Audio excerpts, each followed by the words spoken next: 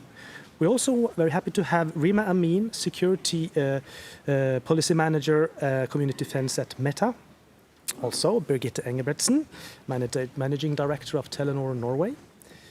Last but not least, we also have Nico Caballero, Chair of the GAC, the Governmental Advisory Committee to ICANN. So it's a fantastic lineup. I'm looking forward to hearing your presentations. So let's jump right into it. The first speaker can take the podium now.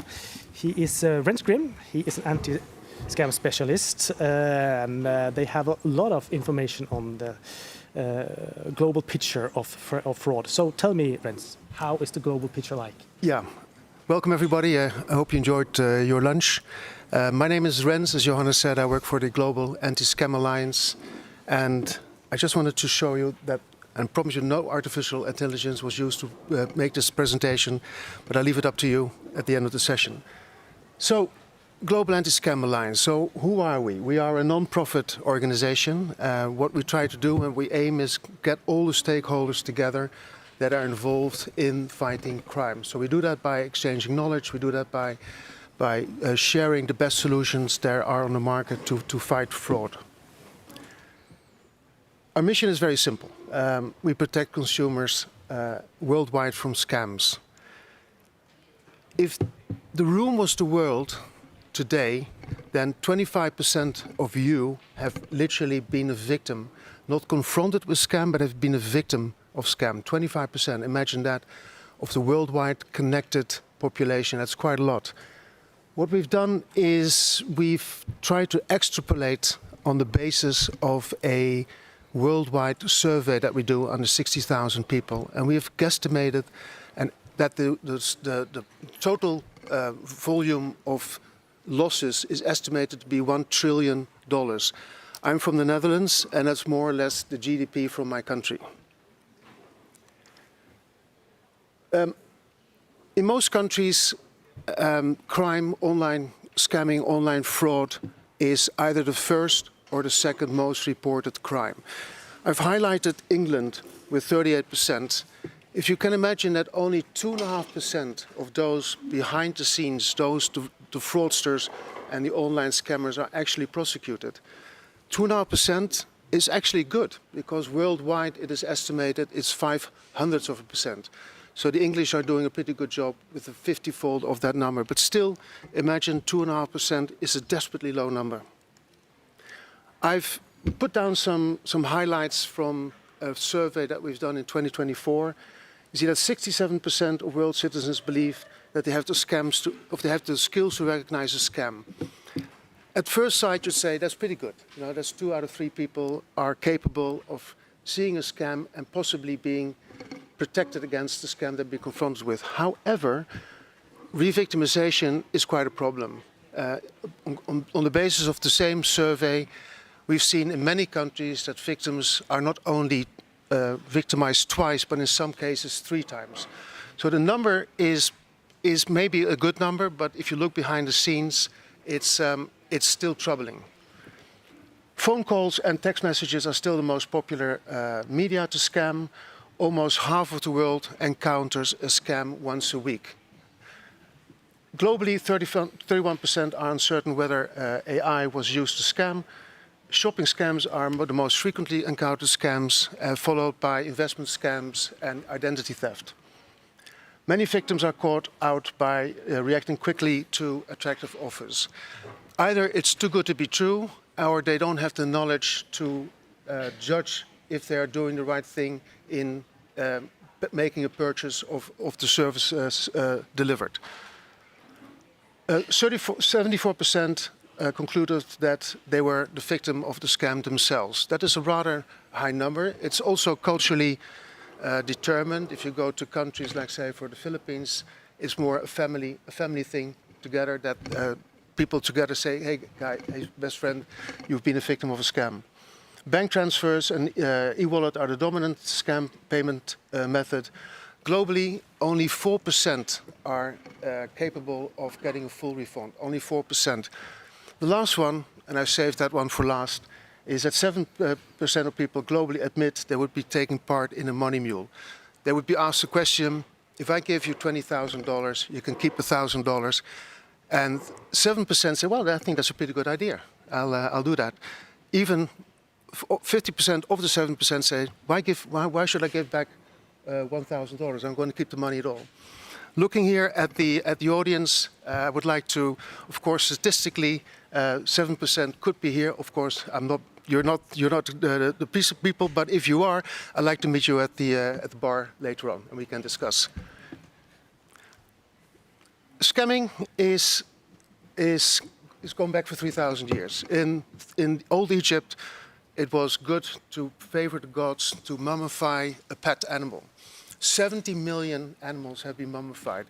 In recent research in England, they've, of the sarcophagus that were still there, they noticed that almost 33%, 1 in 3, was fake. So we've been scamming, and we have been scammed for about 3,000 years.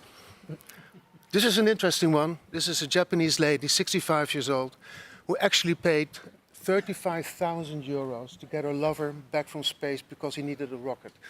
This sounds incredible, but it's happened. It's true.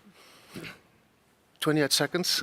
My ex-wife is a yoga teacher, and she said to me, Rens, don't you worry. It's the warmth of the heart that was conquering the coldness of the brain. Guess who's the next victim? These are not nice people.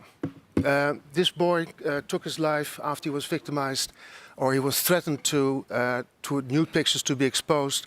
He killed himself, and after the deed, they concentrated on the father. They said to the father, we're going to ruin the legacy of your child. So we're not dealing with nice people, we're dealing with the scum of the earth, so be aware. What can we do? The floor is for Lucian and Emily, because we have to be practical. We've been talking about collaboration for ages. It's now time for action. It's now time that the registry, the registrars, the telcos, the banks, the social media companies come together, share their knowledge together, so we as a whole, as a population, are better capable of fighting online scam and online fraud. Thank you very much.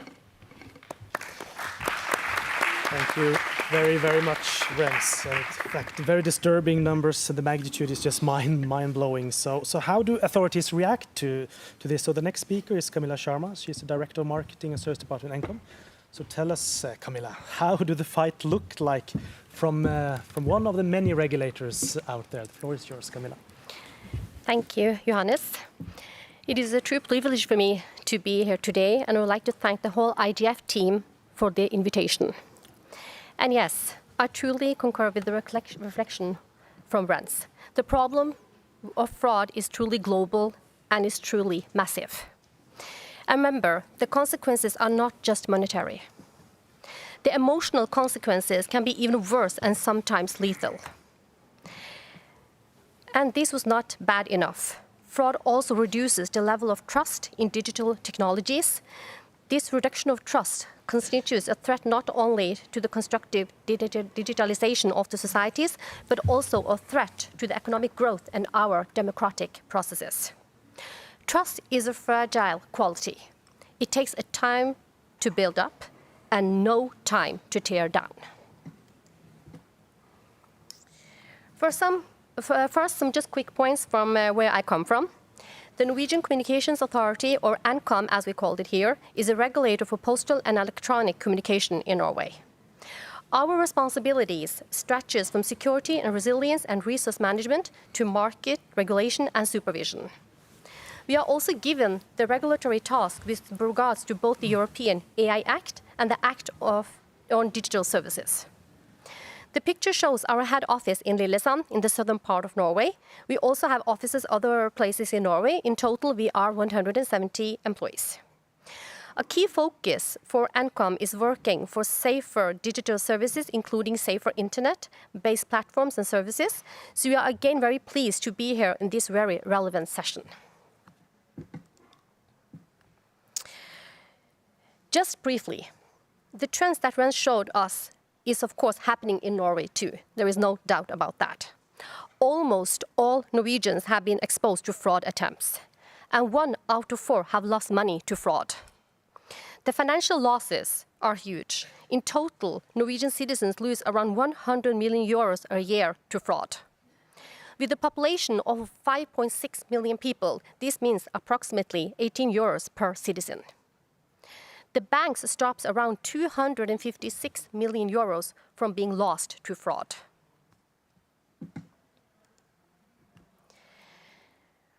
So we have all heard about the call for action. Then I'm happy to say that Norway can tick that box. We can always do more, there is no doubt about that. But at the same time, we are doing a lot. For example, in 2023, we formed together with the National Financial Police, the National Expert Group Against Digital Fraud. This picture is from the first meeting. Today, the group has participation from several public and private stakeholders, including mobile operators, the CRDB, authorities, police, bank sector, and others. And we are very happy to have 3 mobile network operators, Telenor, Telia, Ice Lyse Tele, on board. They are providing crucial and constructive contributions in the collaboration.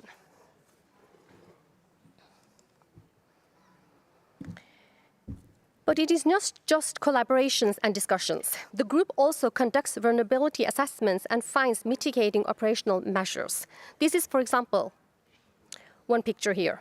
This is a table is from the result of the digital anti-spoofing roaming shield that entered into force 19th November 2024 as one of the first in the world. This shield is the reason why no practical Norwegian mobile number can be spoofed from abroad. The trust in mobile numbers was low some years ago due to a lot of spoofing, but now it is almost restored. A fun fact of this slide, as you may have noticed, that you can see that the fraudsters take ordinary Christmas breaks and they also take a well-deserved weekends off. So they are not on duty all the time. But it is not a full or total shield. This is a very simplified illustration of some of the blocking measures that protects Norway. As you can see, it's missing a chunk, and there are dotted lines breaking through. But again, we are blocking almost all spoofing in Norwegian numbers, but we are not blocking foreign spoofing numbers. We are blocking a lot of SMS, but not all. There is a lot of blocking of fraudulent URLs, but a lot goes through, as you can see. And on the OTTs and the internet-based services, we do not know how much is blocked or how much is passed through. That is why we are expanding our initiatives towards internet-based services. It does not matter for the end user where he or she gets defrauded. We need to protect them on all channels. But how do we begin with difficult and/or? The answer, we believe, is to reuse the multi-stakeholder working methods that have produced results of both voice and SMS. We need to be collaborative, operational, and pragmatic. Why pragmatic, you may ask? Well, we will never get rid of fraud. The world is far too complex. Crime will always be there, and AI will make it difficult or probably impossible to differentiate fake representatives for true.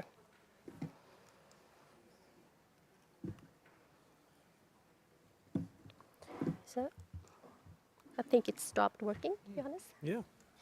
There. Okay. Yeah.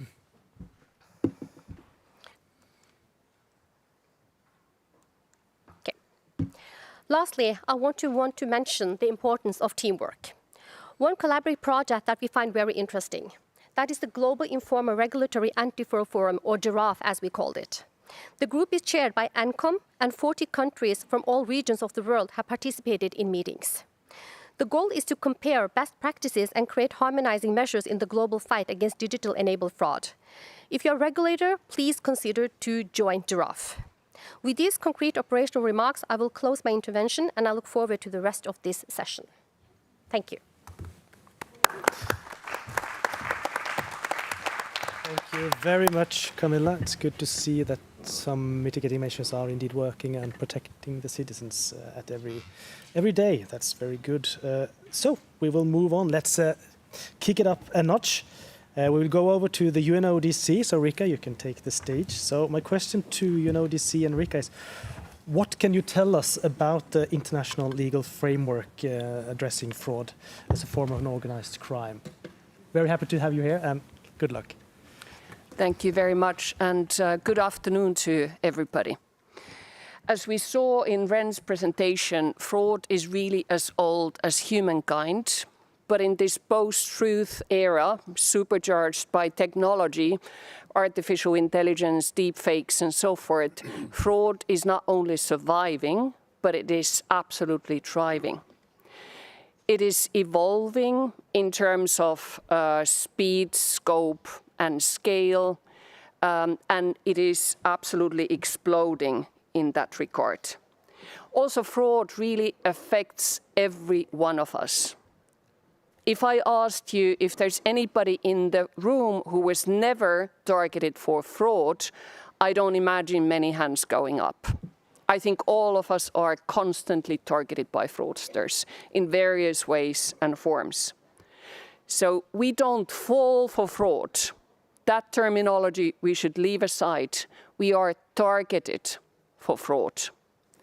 Whom are we targeted by? We are targeted by organized criminal groups. There is a UN Convention against transnational organized crime, which is almost universally adhered to with 193 parties to the convention. So that is a very, very broadly adhered to convention of the UN. The idea behind the convention is simply to promote cooperation. Because clearly, when it comes to fraud, there is nothing one single country can do in isolation, but we need a concerted effort by every single state and all the different players. Like this morning, we heard about the multi-stakeholder approach, the private sector, civil society, academia, and all the players. We need everybody around the table.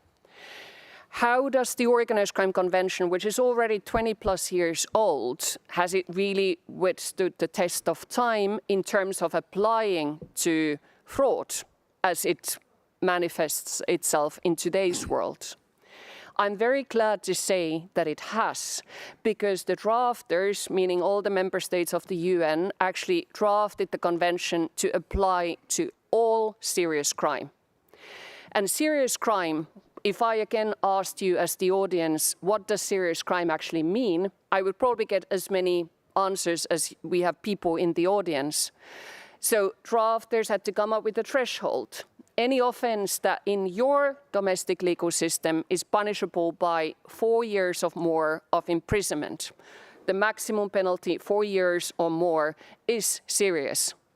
I'm also very sad to say that fraud, despite the severe consequences that we heard about, is not a serious crime in all countries. So there is homework for all of us to do. The consequences are severe and the nature of fraud keeps on evolving, so does the international legal framework. And there was just the new UN Convention Against Cybercrime that was adopted recently, actually at Christmas last year.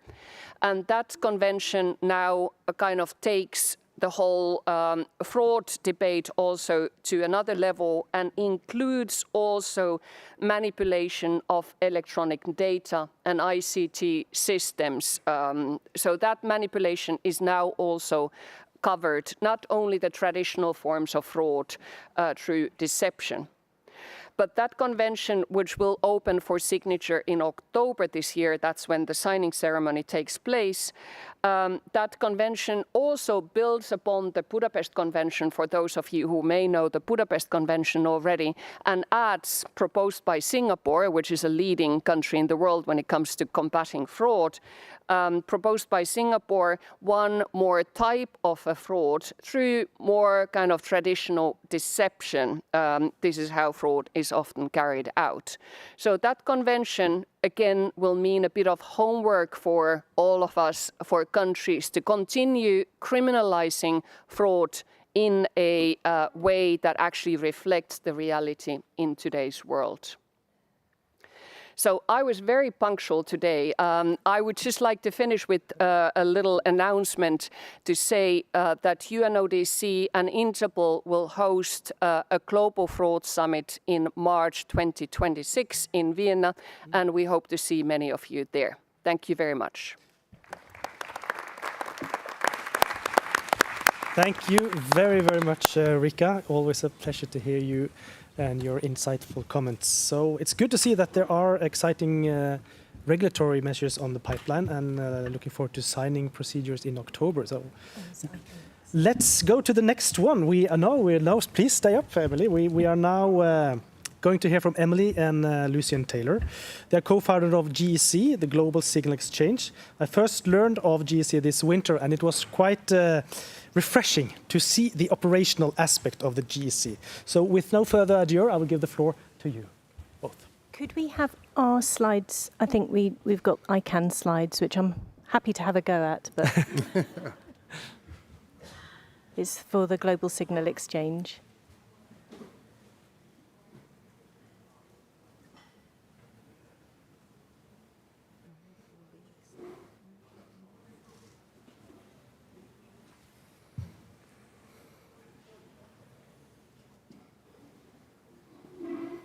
Sorry for this little hiccup.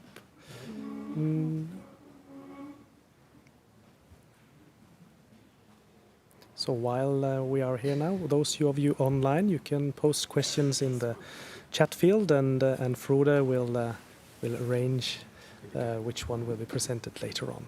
So now, Lucian and Emily. Johannes, thank you so much for the floor and for inviting us here to present the Global Signal Exchange. My name is Emily Taylor, and I'm joined by Lucian, and the more observant will have noticed that we have the same surname, and yes, we are married. So Rens has given you a very detailed overview of the scale of scams and fraud and cybercrime generally, so I'm not going to dwell on this slide. Instead, I want to think about, the way that that cybercrime and fraud and scams can be disrupted, and the journey that a scam will take from building infrastructure, whether that's establishing a company, a website, a domain, establishing a false identity, using and abusing the services of platforms and of other services, engaging with the victim. So they will be relying on platforms, they will be relying on internet service providers, telephone companies, and it's only at the very last second when they persuade a victim to part with their money that it becomes obvious that there is a fraudulent payment there. So all of that happens prior to the payment, and all of those services are used and abused. Now, the current status has been that there can be quite advanced sharing of information within each of those industry verticals, perhaps nationally, but there's almost nothing that takes information across those different sectors and shares that information internationally. The scammers work internationally, they share information, and to fight it effectively, so do we need to do. So the Global Signal Exchange is really a clearinghouse. It's not a takedown service. It's about enabling those different services along the fraud attack chain to share intelligence with one another in real time to combat fraud and scams. And it was announced last October. So it was set up, the Global Signal Exchange is a non-profit, and it was set up in partnership with the Global Anti-Scam Alliance, bringing together their amazing international scam fighting network, and with the support of Google, which committed to sharing threat signals from right across its business services for the benefit of scam fighters. At the session in London, which Johannes was talking about, the Global Signal Exchange was called out by two ministers, the Home Office Minister, the Anti-Fraud Minister, and the DCIT Minister, who I believe is here. And we're already getting many partners onboarded. And so the latest is that we have over 160 organisations either joined up or in the onboarding channel, including 4 of the big tech who are committed to sharing those data. And we also, of course, work across the non-profit sector with fellow civil society organisations. So truly this is a multi-stakeholder voluntary initiative. So now I will hand over to Lucien. Thank you, Emily. I'm going to do a full tech demo. I had 3 minutes, and now Emily took 12 seconds of that. So my job, I've built this Global Signal Exchange not overnight. It's happened over 20 years. We've been developing information exchange systems for 20 years, my team in Oxford Information Labs. Our job is to make a difference, both pursue and prevent crime. So on the pursue, we've got a new acronym, the QUIC factor. We're developing systems that support quantity, immediacy, and the quality of threat signals exchanged. In terms of the quantity, we're now going into the actual Global Signal Exchange. Every day we do an audit of new signals. We started with 40 million threat signals. When you think the British police advertise that they're getting 30,000 threat signals from consumers every month, we're getting 1 million a day. And I don't think we're seeing half of it, folks. That's the problem out there. But we're also interested in what we call, when we share signals, uplift and overlap. And we're going to go steampunk here. So uplift. When all parties share signals and thereby find new information, we observe uplift. And overlap. When all parties share signals and simultaneously detect the same signal, we increase confidence. And so what we're now looking at is also the immediacy of the signals. We've got the time to live of signals, and we're getting signals in 40 seconds. And you can see that the average time to live of signals is basically up to 4 days. So we all have a job here to try and reduce that time lag.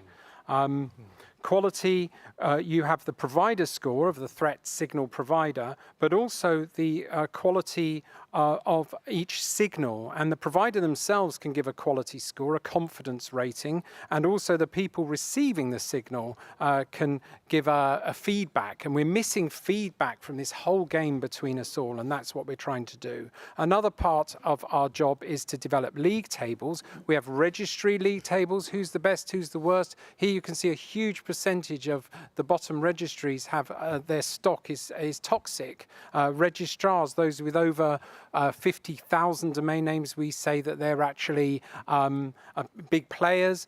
You're looking at large percentages of stock at the bottom that are toxic. Finally, we have a number of pilots. We're working with advertisers, registries, registrars, ASN, block providers, big tech, marketing providers, and we have a new public sector service for police and law enforcement which is basically an investigations platform where they can look signal by signal at various metrics in there. Thank you very much. Finally, the impact, we all need to change the game. We need to do cross-sectorial international signal sharing and make things quicker and reduce the cost of threat intelligence for the small players. Thank you for the extra 10 seconds. No. Thank you, Lucien. And yes, it's so refreshing to see. This is data sharing in practice. We're talking a lot about data sharing.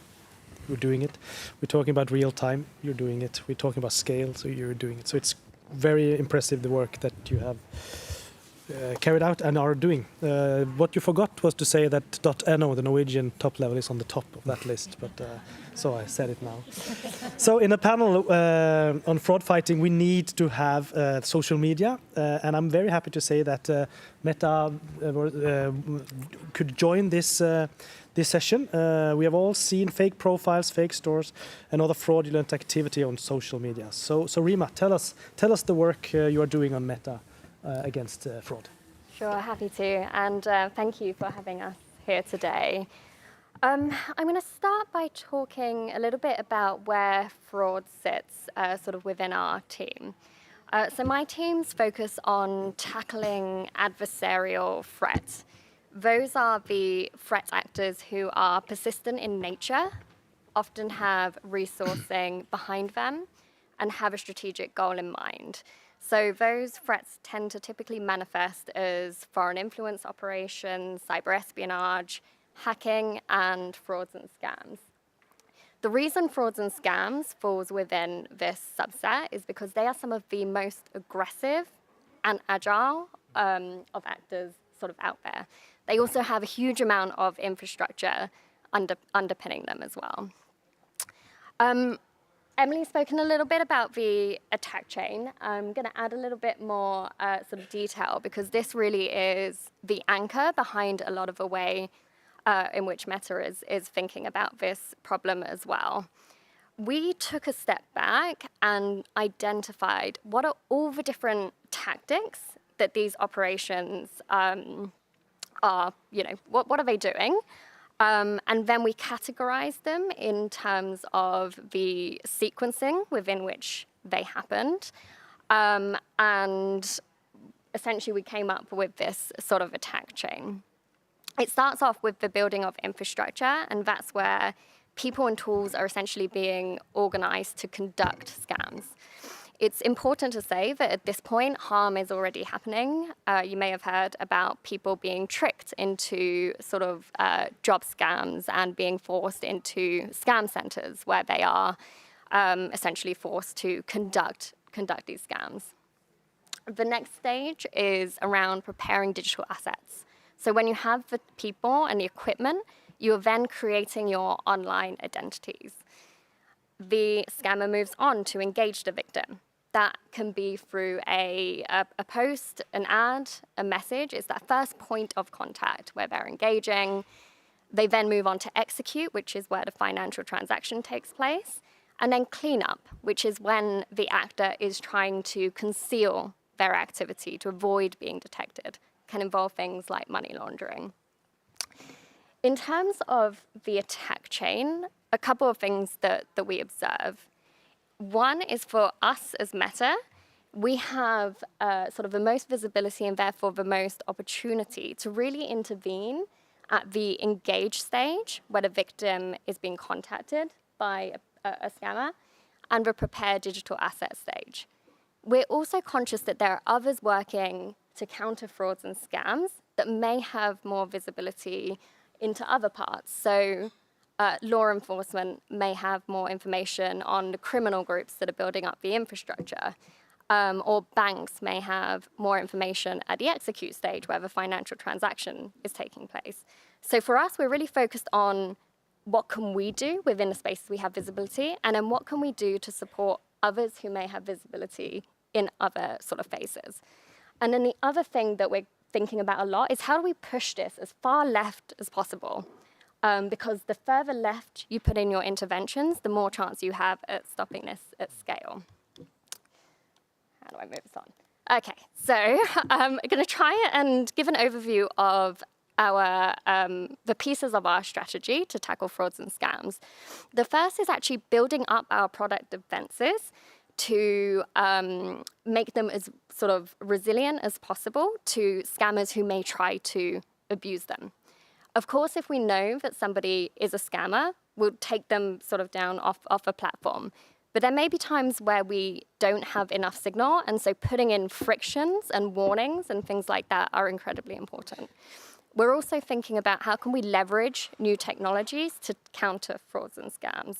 So you may have heard that public figures' images are being sort of misused to trick people into scams. So we launched sort of use of facial recognition technology to understand if a public figure's face is being misused, and then if we have some signal to accompany that, we're able to pull it down.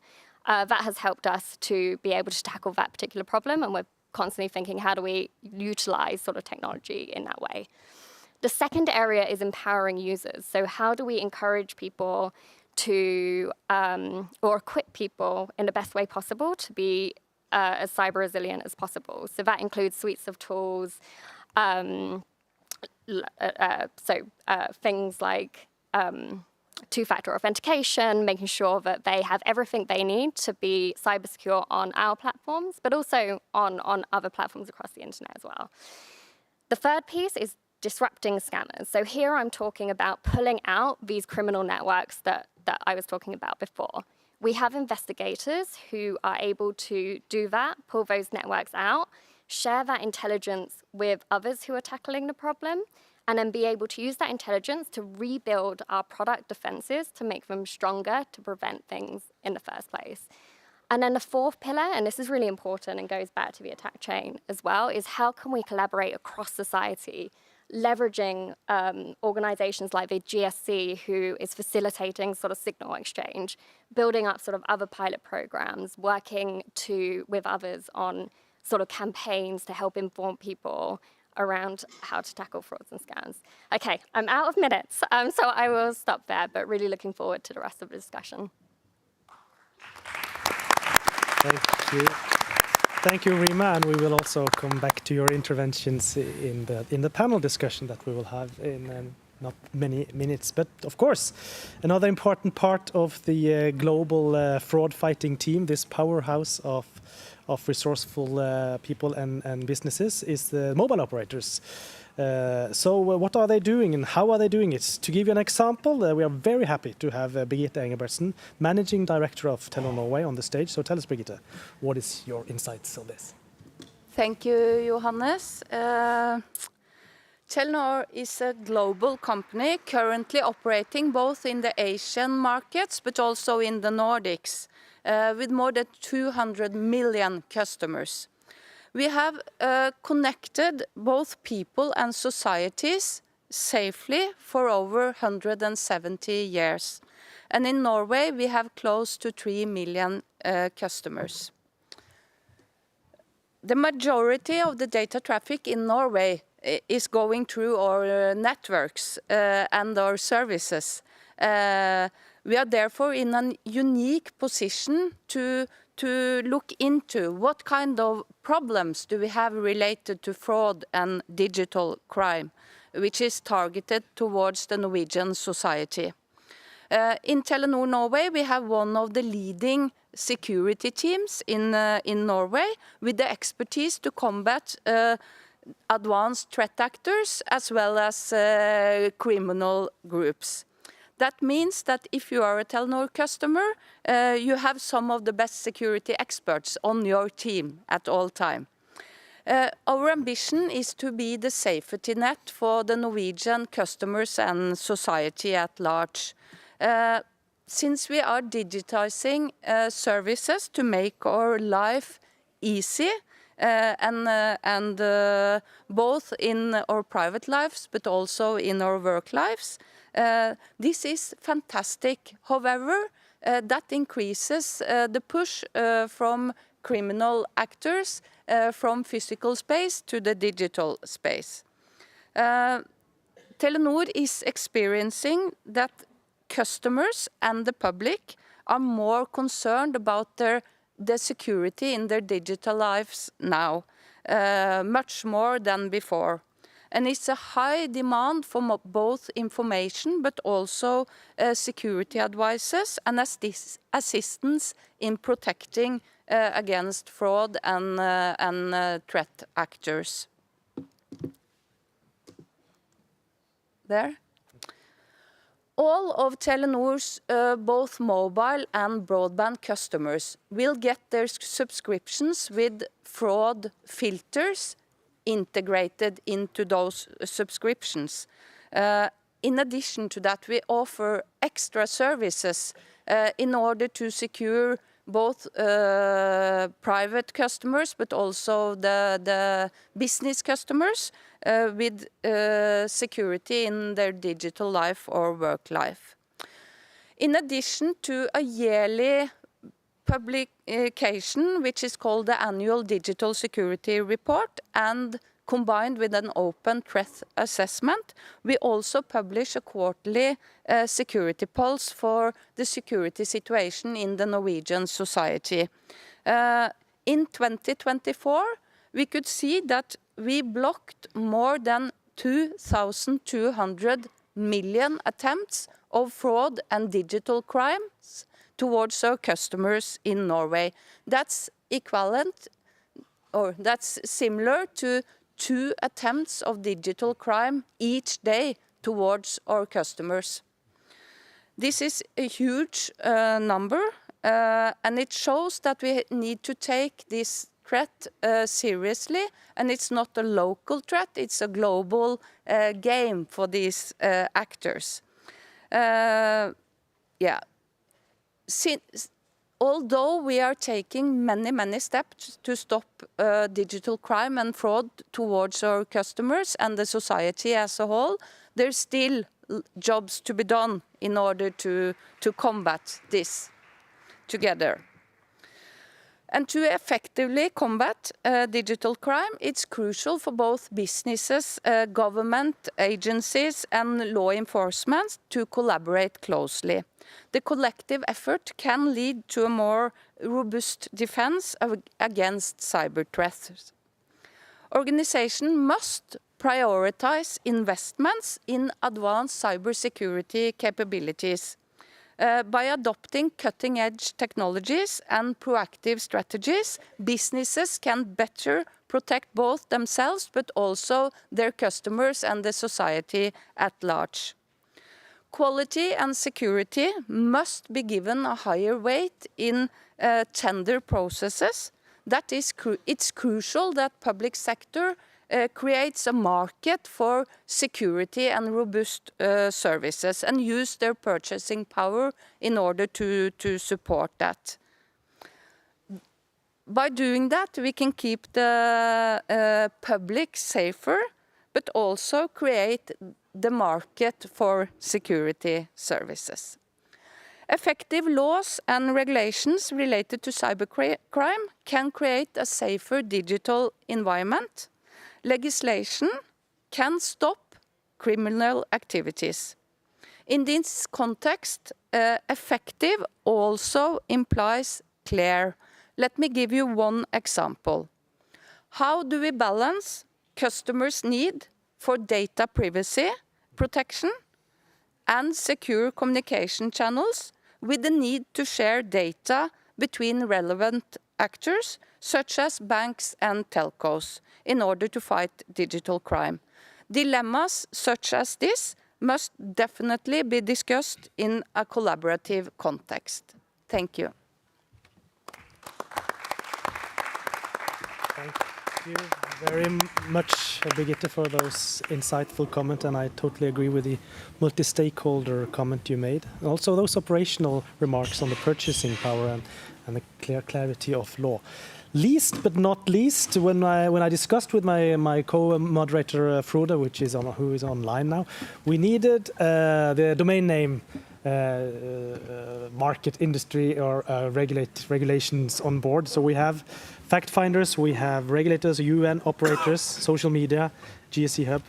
So we started at the top, the chair of the Global Governmental Advisory Committee to ICANN, and he answered, I think, within a couple of minutes. So very happy to have you here, Nico. We want to hear about the issue of phishing that remains a dominant form of DNS abuse, often used in exploiting domain registration loopholes. What specific measures is ICANN doing, advocating for, to enhance register and registrar accountability? So, floor is yours.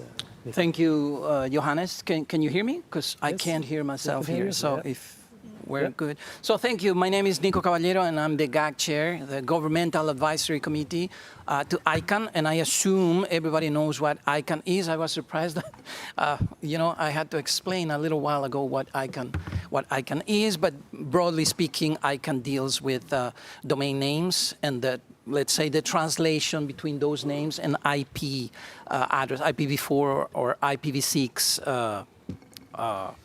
addresses.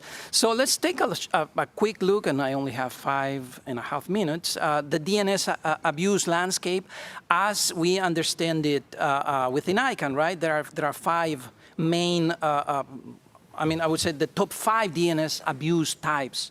Right, the first one being phishing, which makes up more than 90%. According to some numbers, is 95 or 96% of the cases. As per NetBeacon Institute, and there are some other sources as well. And then malware, botnets, farming, and spam, for the remaining percentage. Spam when used as a delivery mechanism for the other 4, right? And a huge impact. I won't get into the details. It's been already explained. But broadly speaking, we're talking about a 12 billion, impact, in terms of annual losses. And these are numbers coming from the Internet Society from last year. What it does is, it basically erodes trust in the DNS ecosystem, which is a very bad thing. Sorry, let me move this. And that's what I was more or less talking about. So I wanna share with you some highlights from our last meeting, ICANN 83 in Prague, about 2 weeks ago, as a matter of fact. Some highlights from the GAC sessions.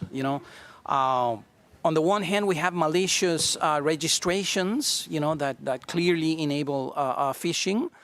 And we also identified that there's a lack of uniform enforcement, against rogue registrars, And again, there are many different sources for this. This one coming from the Clean DNS, from a Clean DNS study.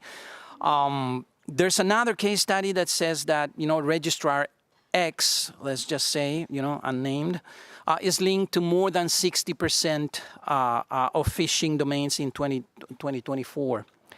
And we can talk about that a little bit later with more specific numbers. So I won't read the whole thing because there's obviously no time for this, but phishing scams account for a large portion of DNS abuse, with, again, some reports, indicating they comprise, all in all, 62%, more or less 62%, and this is according to AAG IT Services, and some other sources, and you have the sources right there, and you can check later. And then we have spam, malware, and botnets. Farming is almost, non-existent, but there are, at least in the DNS abuse landscape, right? And then botnets, which are basically networks of infected devices controlled by attackers, and so on and so forth. And I'm taking a look at the time. So I won't get into details, but I want to concentrate on this, the DNS abuse mitigation program that ICANN has at this point, and divide it into 3 main pathways, so to say. The first one, is basically contributing data and expertise to fact-based discussions. And there are 4 things there. The first one being the DAR. DAR stands for Domain Abuse Activity Reporting, which is a system that measures domain abuse and registration activity for GTLDs and for volunteer CCTLDs, country code top-level domains, volunteer CCTLDs. And then Domain Metrica and ITHI, and we can talk about what ATHI is later on, and then capacity building and training. That's one track, so to say. The second track being, providing tools to the ICANN community, through the informal again standing for inferential analysis of maliciously registered domains. As you know, ICANN is it's kind of like an acronym romance. So I'm just trying to be careful to actually explain what each of the acronyms means. And then SIFT or SIFT, which is special interest forums on tech. So that's basically the second track. The third track being enforcing contractual obligations with registries and registrars. ICANN compliance enforces COs, that is contractual obligations, again, sorry for the acronym, in policies and agreements, including RA, which is registry agreement, and RAA, again, the registrar accreditation agreement. And I'm running out of time. So, and there are some potential sanctions and service level agreements being discussed. These are proposed solutions, and some brainstorming we had within the GAG. Sorry, yeah, there we go. The first one being, stricter SLAs for takedowns, 24-hour response mandate, and we're discussing that. This is not in place yet, but this is, just some brainstorming session we had in Prague 2 weeks ago. Contractual penalties, the second one, fines and suspension for repeat offenders within the ICANN contracts, that is. And then proactive screening, as was mentioned before, AI-driven pattern detection, like bulk registrations, and there's lots of information in that regard. And then finally, and I'll finish with this because we're running out of time. Absolutely, the most important point would be collaboration frameworks. As per the NetBeacons idea, reporting tools, and standardized abuse reporting. As per the Internet Society's trust initiatives, capacity building for Global South registries, and the real-time data sharing, within the GAG itself. Again, the GAG being the Governmental Advisory Committee within ICANN, and there are so many sources there. No more time for that. But anyways, thank you so much, and very happy to engage in conversations or taking questions. Thank you so much. Thank you very much, Nico. And I must say, I was in a GAC meeting back in 2007, and it's good to see that the role of GAC is now evolving, and that you are mentioning taking some stricter operational measures. That's very very needed, because the registrar and registered units are a very important part of the puzzle where you actually get the domain names. So we are now moving over to a panel session, and I'm looking forward to this for many months now. So we will go through some questions to the panelists, and then we will engage with our online community. So, but I will start with my man on the right here, Rens. We've been talking about AI in many of these different sessions. So what do you think about AI and in the future of scams? Are we able to see the difference? Difficult question. But I mentioned the research that we did in 2024, where the conclusion was that in relation to 2023, we saw about the same amount of scams. The amount of money defrauded was more or less the same. Is that reason to be happy, or I compare that with that the bad didn't get better, and I like to make a comparison with the sporting arena. Let's say, for instance, your football team that you support has lost 10-0, and the next game they lose again 10-0. I wonder what the atmosphere is in the change room. Do they say, "Oh, we did a pretty good job because it wasn't worse than last year"? I doubt that very much. With AI, I think we'll see writing of fraudulent text in SMSs, in emails. We'll see that in generating dialogues on, let's say, platforms like WhatsApp and Telegram, Facebook messaging. We see an increase in mimicking of voice, creation of images, being that a person or a product, and also the producing of voice, again, be it a product or an image. I think it's a very difficult question, Johannes, to answer, but I think we are not yet at a tipping point. I believe, but that's my personal opinion, it will get worse before it gets better.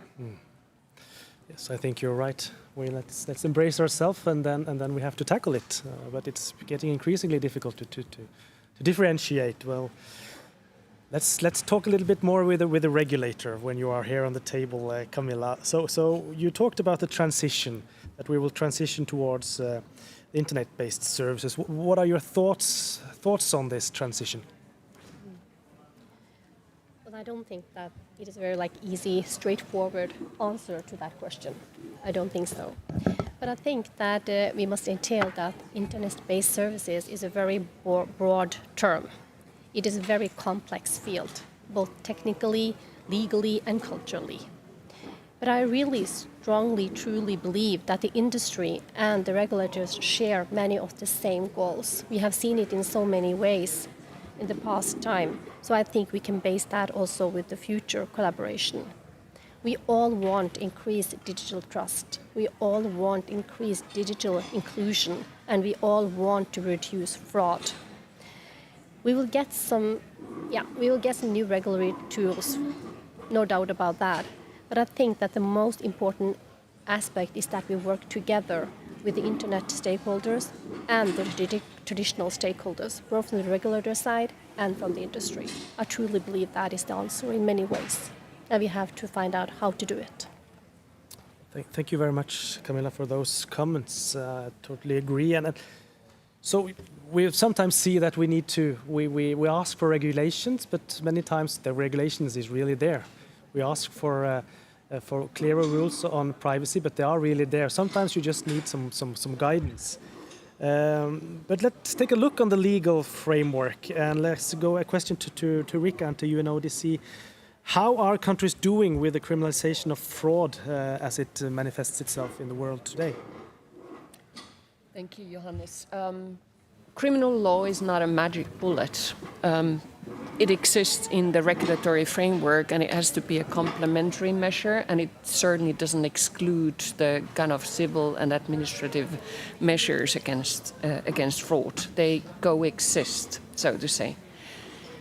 Globally speaking, different countries use different terminology for fraud. Some use fraud, scams, trickery, theft, deception, swindling, misrepresentation, and so forth. So we are far away from actually having a common understanding what fraud entails in today's world. And as I mentioned earlier, fraud in these various, under these various names is not always criminalized as serious crime. But we've heard of the serious consequences of fraud, and therefore I do think that it warrants to be criminalized as serious. And this really is problematic for international cooperation, because judiciaries around the world would have to rely on each other for mutual legal assistance, extradition, law enforcement cooperation, and so forth, to be able to tackle the organized criminal groups which operate without any regard for rules and so forth. They operate transnationally, so must countries as well. So, and if we do not criminalize fraud in a somewhat uniform manner as serious crime, we don't necessarily have the legal tools for countries to actually cooperate internationally.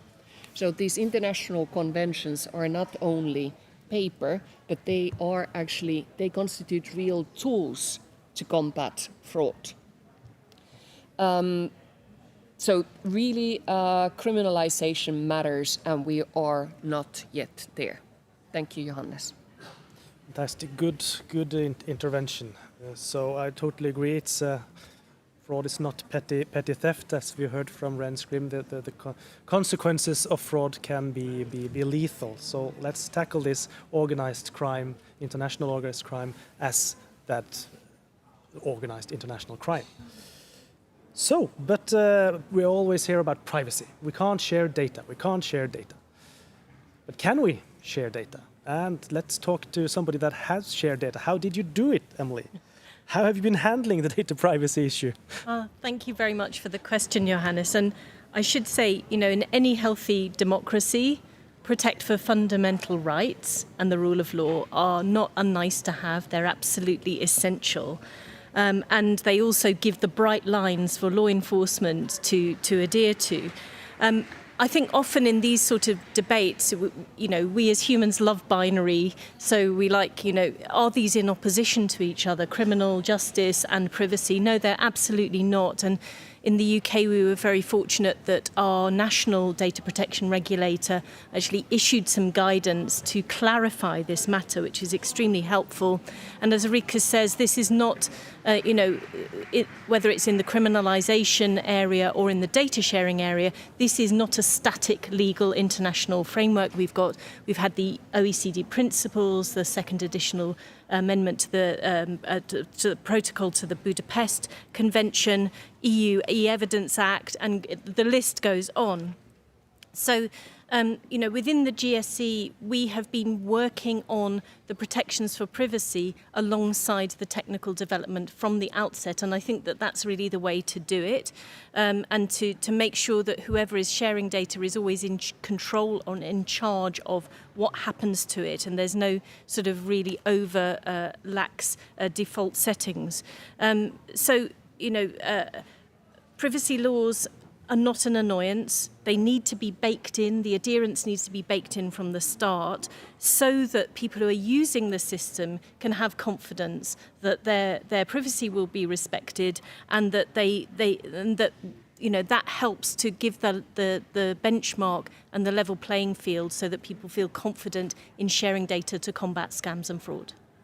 Excellent, good answer, and I concur also. In Norway, when we had the talk about the digital shields, we got input from the industry saying, okay, we need just some guidance. Please give us some guidance. And it took Ancom a couple of days to provide the guidance, and that's all it needed to get the ball started. Of course, the industry did all the work, but we made some guidance in the start, and that kicked it off. So, totally agree. Okay, now Rima.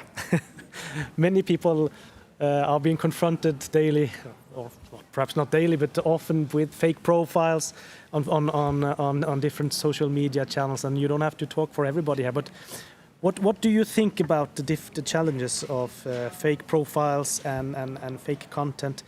How do we reduce this problem? You talked a little about it in your intervention, but do you have any supplementary comments on it? Sure, happy to do that.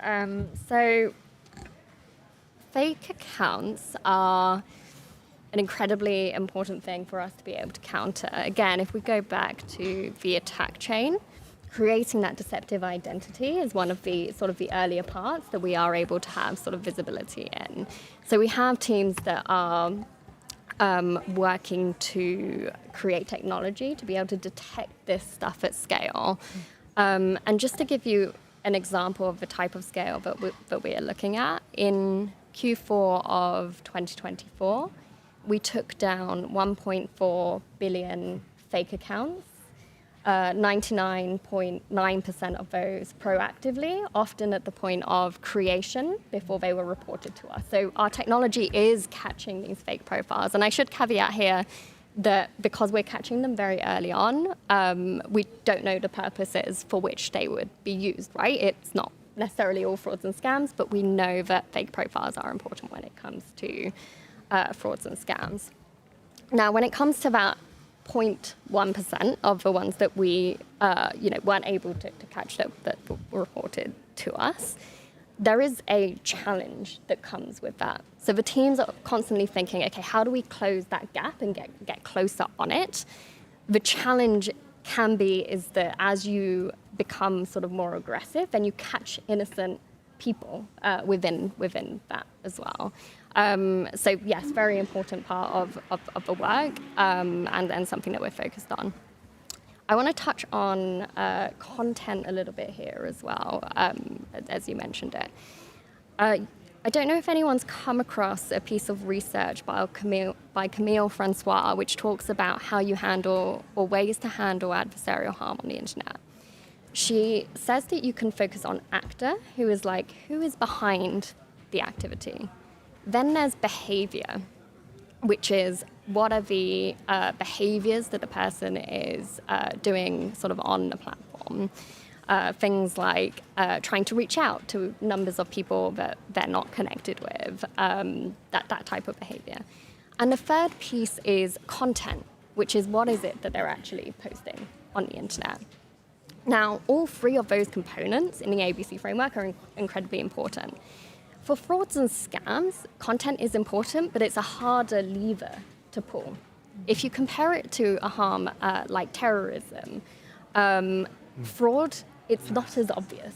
And they deliberately, construct this to not be as obvious. And then the second thing is the content switches all the time.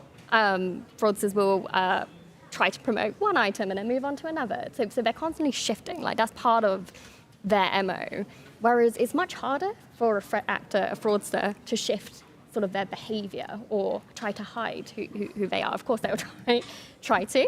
But I think that's really important to sort of bear in mind. And that framework is something that we think about a lot when it comes to how do we tackle fraud across the ecosystem.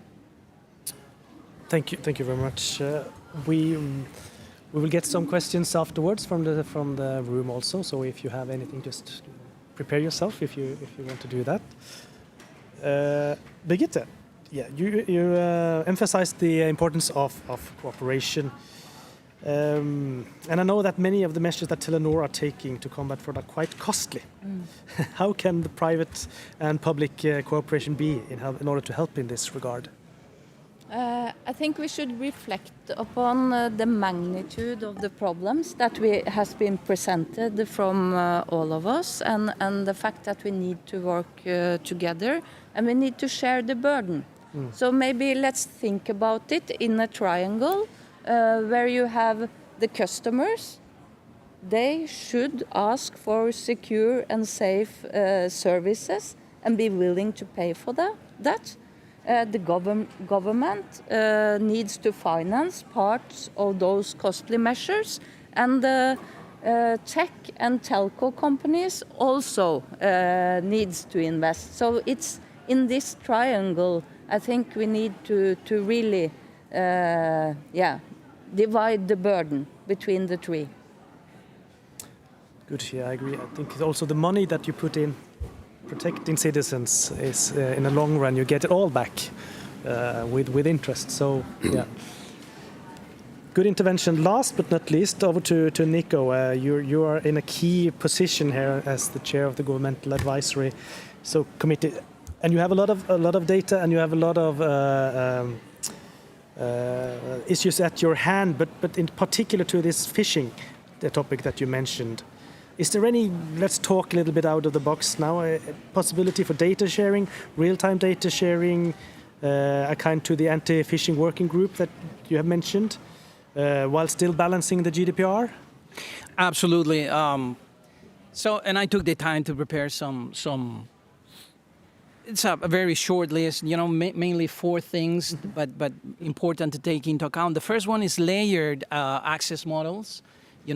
Implementing, tiered access to whois data, where, the critical fields, like for example, anonymized email contacts, are available for legitimate purposes, like cybersecurity, of course, while protecting personal data through redaction or encryption.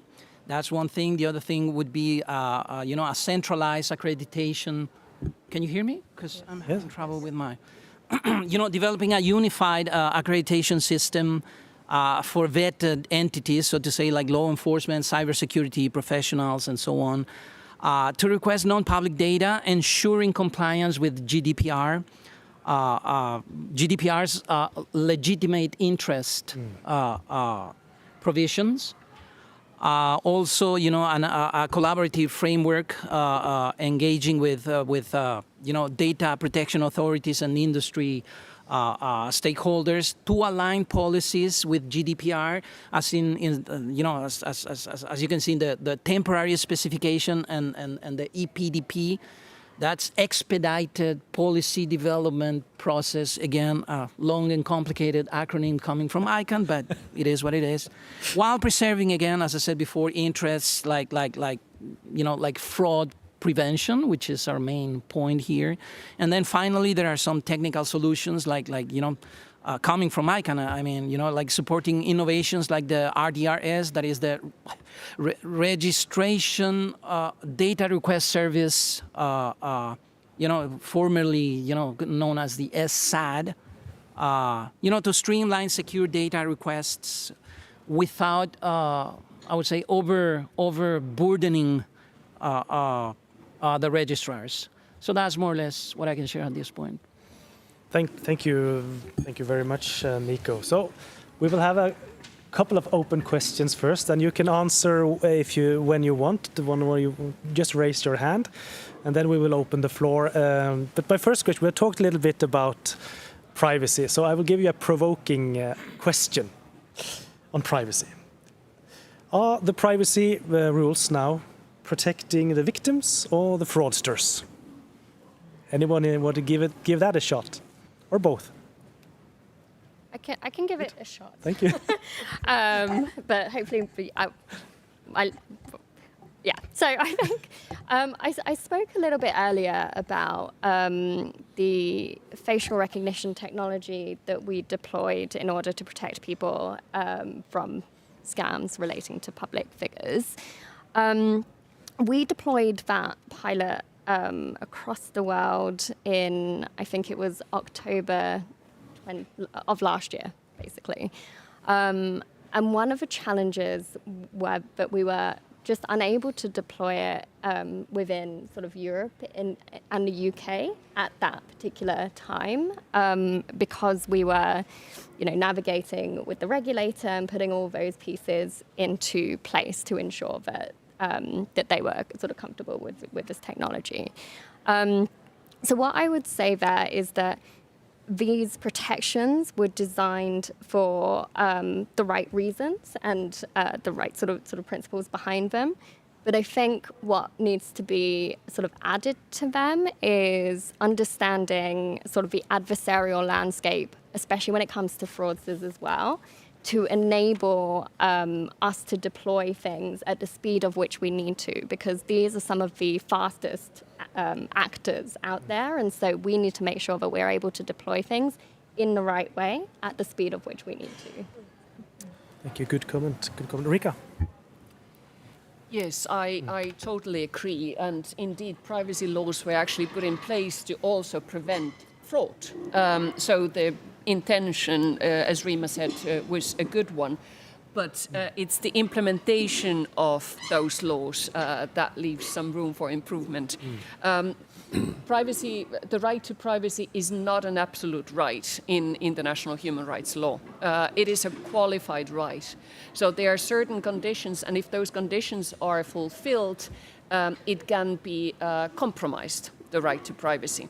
And it can be compromised for certain good reasons, legitimate aim, and that would be, for example, public order, public safety, national security.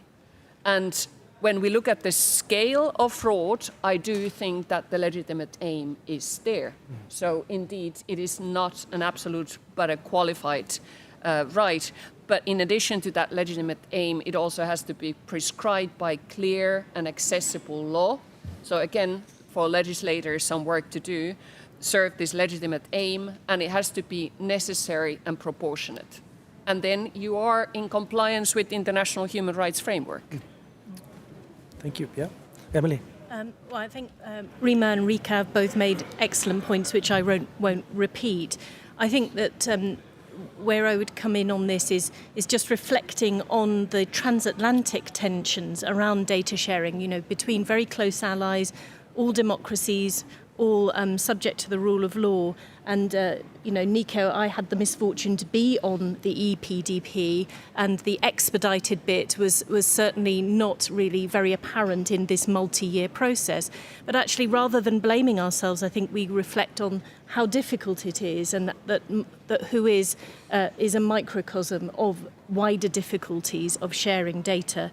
But Rika, you talked about the importance of laws being accessible and also understandable. There was a story of a guy going around an international law conference wearing a T-shirt saying "Only God is GDPR compliant." And I think, you know, if we reflect on how difficult it is to comply, and particularly given the extraterritorial nature for US companies, which are very, very risk averse because they come in a much more litigious society and are not really used to the aspirational quality of many European laws. I think this is a moment of reflection to think, well, how do we do it better?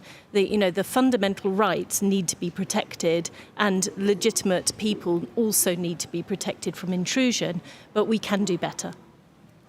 Thank you for those words. I totally agree. Let's move on now to, we will take one question from the floor, and then we will get the online community on for the next one, and then we will go back and forth. So we have the first question here. So when you present your question, just say who you are or where you come from, and then the question. Thank you. Hi. Hello. Oh, we have two here. So you first in the front. Hi. Thank you. Andrew Campling. I'm a trustee of the Internet Watch Foundation. We've heard why signal is important by effectively everyone in the panel, whether it's to identify criminals, to aid enforcement, or to protect end users. And building on Emily's comments about the false binary choice between privacy and security, and the weaponization of, as Rika quite rightly said, the qualified right of privacy, we're seeing some significant unintended consequences. For example, current and planned changes to internet standards are removing signal, which will make those consumer protections that the Norwegians are enjoying ineffective. Because you'll lose the signal that you need for that, and make it far harder to identify criminals. Or to the ICANN example, the lack of proper know your customer processes mean that we're aiding the criminals that undertake phishing, because we've got no idea who registered the domains. So registers and registrars are hiding behind those privacy protections. So how do we get people like on this panel more involved in actually stopping those harms, those unintended harms, by engaging in internet standards? Is that a question to Nico on Know Your Customer, perhaps? Let's try. Whoever. Yeah. Thank you very much for a good question. Thank you for the question. Even though I'm not involved in any kind of commercial activity, within ICANN, ICANN is certainly taking steps in that regard. And I can mention, a stricter registration data accuracy enforcement. Like, for example, registrars now must verify and update inaccurate WHOIS data within 7 days of changes, or face suspension of domains on the one hand. Broadly speaking, ICANN's accuracy reporting system, the ARS, has historically monitored compliance, though I must recognize it was paused after GDPR. But on the other hand, as of right now, registrants are obligated to maintain accurate contact details, to investigate complaints within 15 days, which is good progress, as compared to, not an ideal situation, not the best solution, but ICANN is doing, Good. We are in... whatever, yeah. We are just looking at the time here. Thank you for the question. Thank you for the answer. And we can connect the dot from GSE to ICANN, and then you will get a very good picture. I think we will get the online community up now. Frode, are you there? I feel like it's a Melody Grand Prix here. Frode Sørensen's online moderator. So we will get him up on the screen. Thank you, Johannes. There you are. Can you hear me? I can hear you. Yeah. Many thanks for the presentations from the panelists and for the interesting discussion. So far, there is no question in the chat, but we encourage people to ask questions in the chat, which can be read aloud afterwards. So I just hand back to you, Johannes, to take more questions in the room. Good. So you are in contact with the producer, and then she will give him a sign if there will be. But that doesn't matter because we have 4 people here, 3 people waiting in line. Good. So let's take this one first. No, I was on. Oh, sorry. Yep. So Ren's brought up a issue. You have to say your name first and where you're from. Sorry, Shiva Bisesa, Trinidad and Tobago. Ren's brought up the issue of financial sextortion, and this is something I had personal experience with earlier this year. Where I knew the victim and the victim took his life. And as Rima showed, the engagement aspect is conducted on platforms.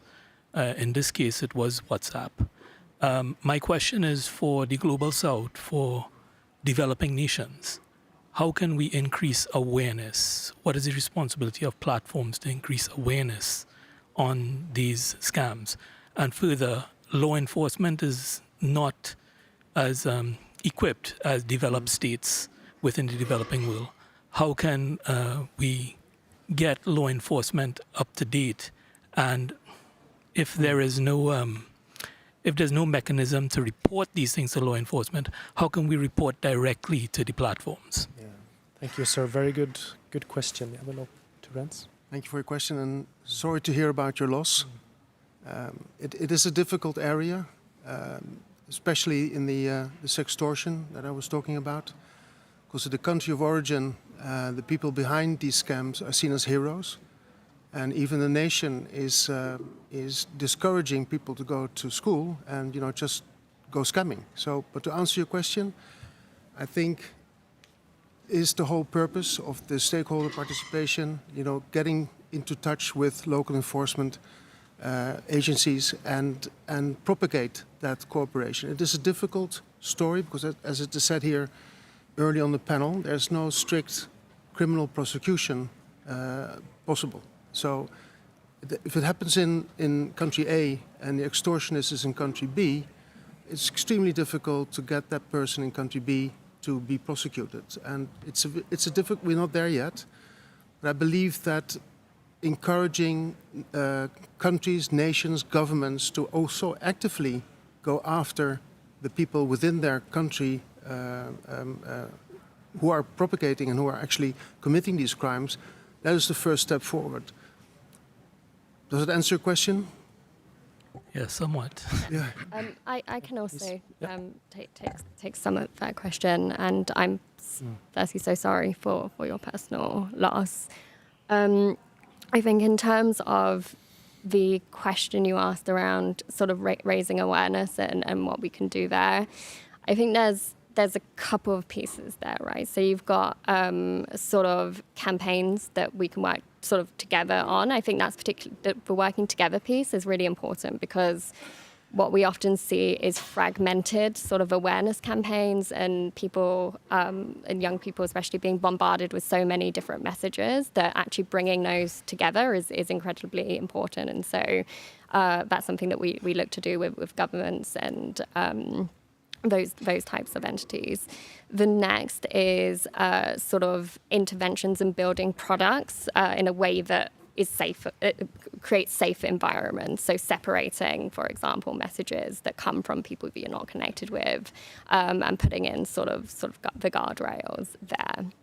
On the piece on law enforcement, I think it's something that we try to do at Meta is work with law enforcement. So we have people focused specifically on outreach to help law enforcement identify, what information that they can request, how they can request it, and how they can actually use that information to be able to investigate and enforce there. And then the piece on reporting is also particularly sort of important. One of the challenges we have in that type of scam, but also sort of other scams that might end up on websites and other sort of platforms, is that we don't necessarily have the context that we need to be able to enforce. And so reporting through the platform or through sort of the law enforcement channels that are available is important for us to then be able to look back and be able to enforce on that particular actor. Thank you very much, Rika, and then Emily. And we have to close down in some, but it's an important question, so we need to reflect on it. Yeah, thank you for that important question and example as well.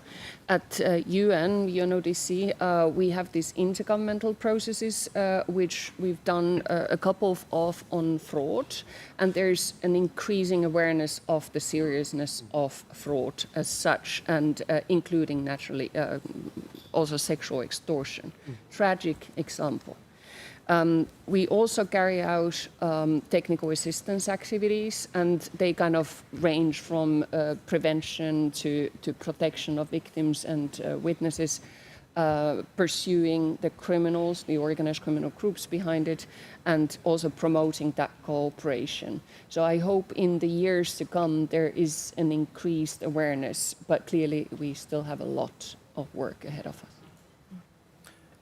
Emily? Yeah, very briefly, Shiva, very sorry to hear of your loss. I just wanted to address another aspect of getting law enforcement up to date, which is the collaboration with industry. Global South and also other countries are suffering from lack of resources in law enforcement and are simply not able to follow up all of the potential leads. And I think industry has a part to play in it. I think this also goes to the point that Birgitta made about burden sharing, and this is something that we're doing within the Global Signal Exchange with pilots between law enforcement and industry to see to what extent can industry sort of take some of the burden from law enforcement, so enabling them to do what only law enforcement can do, which is the pursue element. But there's an awful lot of prevent and a lot of following up that industry can do in that. Thank you very much all for those comments to that. And I'm very sorry that we don't have time for more questions, but we are here, so you can approach us after this session. I would like to thank everybody for your contributions. I would like to thank the panelists. We will never get rid of fraud. It will always be there, but we can tackle it one piece at a time. We can eat the elephant one piece at a time. I would like to thank Frode for his online moderator, and also the IGF team for having this session on these important topics. I hope this is not the end of anything. This is the start of anything. We'll have to be more operational. We have to get action done, share data, share guidance, and we have to tackle this fraud because it's serious, it's lethal. So we have to protect the global citizens toward this against this international crime. So thank you very much, everybody, for your participation and your presence.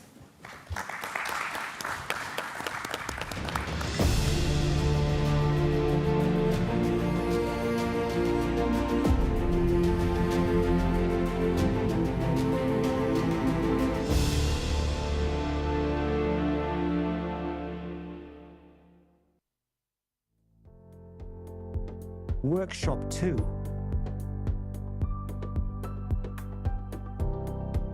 Workshop 2. Workshop 2. Workshop 2. Workshop 2. Workshop 2.